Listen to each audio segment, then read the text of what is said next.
మన ఇంటికి ఎవరన్నా చుట్టాలు వస్తుర్రంటే ముందు బస్ స్టాండ్కి పోయి ఎదురు చూస్తాం. బస్సు దిగంగానే దగ్గరికి పోయి పలకరిస్తాం. వెనకమ్మటి బ్యాగులుంటే మనమే పట్టుకొస్తాం. ఇంటికి రాగానే తాగుతానికి నీళ్ళో చల్లబొట్టో ఇస్తాం. రాకరాకొచ్చిన చుట్టానికి కమ్మటి వంటలు వండి పెడతాం. ఓ 2 రోజులుంటే ఏ తక్లీఫ్ రాకుండా చూసుకుంటాం. సేమ్ అట్లనే మన హైదరాబాద్కు ఓ పెద్ద చుట్టం వచ్చింది. ఇంతకు ఎవలంటే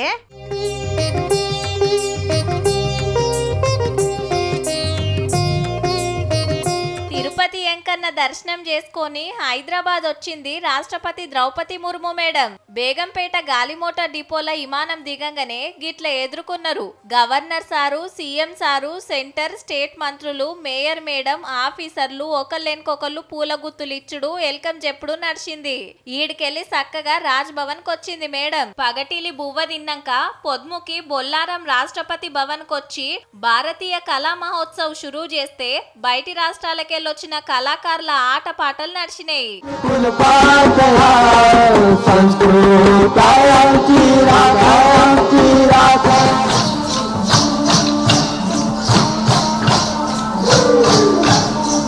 రాత్రికి రాజ్ భవన్ వచ్చింది. మళ్ళా రేపు ఆంధ్ర పుట్టపర్తిలా సత్యసాయి శత జయంతి సంబురాలు చూసుకొని వస్తది. మొన్న మోడీ సార్ వస్తే శనారం రాష్ట్రపతి మేడం పోతుందన్నట్టు.